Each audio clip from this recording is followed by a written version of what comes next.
no. I said I was going to pick him up, and then I said I'm not driving, but now I did. So. Hamish, take a seat, mate. Thank you for joining me with me. Thanks for sitting down, having a chat, and shake your hand there. Good to see you again. Fantastic. So let's just start off with the draft night tonight. Have you put in preparation? How are you feeling? Are you nervous, or is it something which year to year you get more used to and more comfortable with? I am comfortable with the draft. However, I do feel a little bit of pressure on the tip rats this year. There's a lot of pressure on tonight's draft, and I want to walk away better than I did last year. It's interesting you bring up that topic because I want to discuss what expectations you have on the squad this year. What is the benchmark? We know you've been around the bottom recently. Does that bring in a culture of complacency amongst the boys? No, I don't think so. I've never been complacent, and I don't think my boys are either, and they won't be this year. So. You talk about your boys. We know you have some favourites. Yeah. Is Matt Tubman making a return? Obviously, you can't disclose this right now with the draft not yet happening. I love Tabs. He holds a very special spot in my heart. I can't say whether he'll be going early in the draft. He might be let him sit on the FA for round 1, 2, kicks a few, could find a spot on the bench. But he's got to show me something. I'm not sure if you're aware, but some within the club have leaked that the recruiters are looking for someone a bit surprising in the first round. You've got an early pick. Yeah.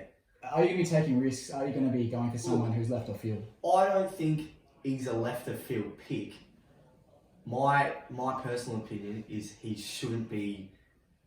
won't be available in round 2 selections. So he's a round 1 pick.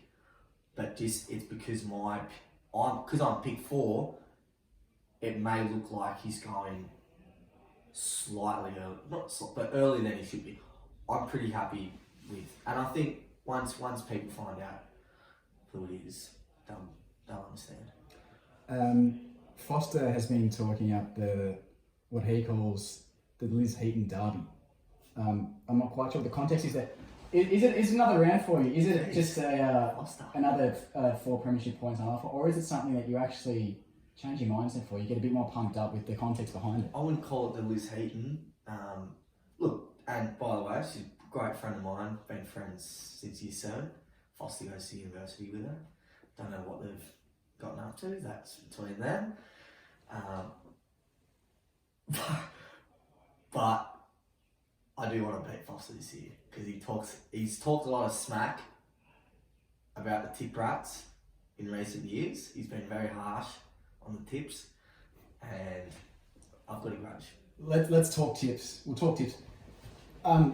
Culture-wise, your brand of footy, I want to know about it. What do you pride yourselves on? You've got a particular brand of AFL fantasy footy. Can you please just... Well, I can say the past, our brand or culture, it's been about just players. It's been more about the player and not, the sort of stats, And I'm made a conscious effort to change that this year. So, you saw, like I was drafting your Heath Shaws last year, Now, in hindsight, that was his last year. Shouldn't have done it, but I did. Right? This year won't be happening.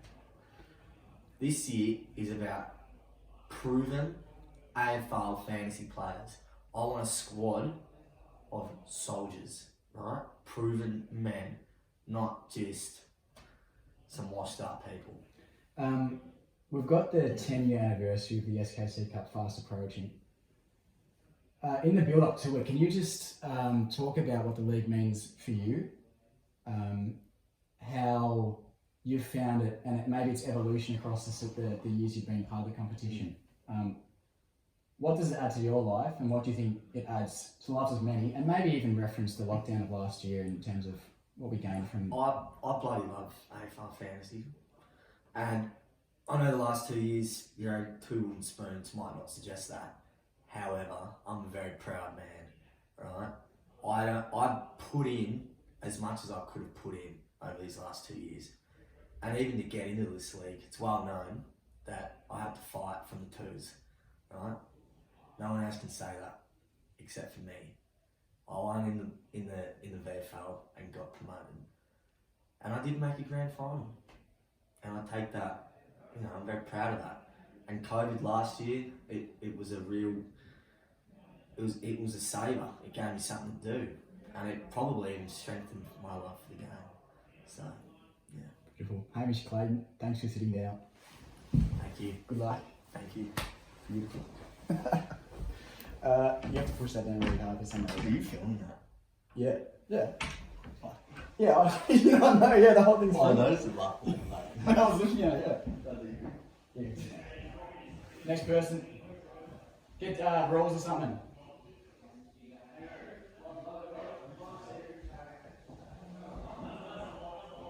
Rolls.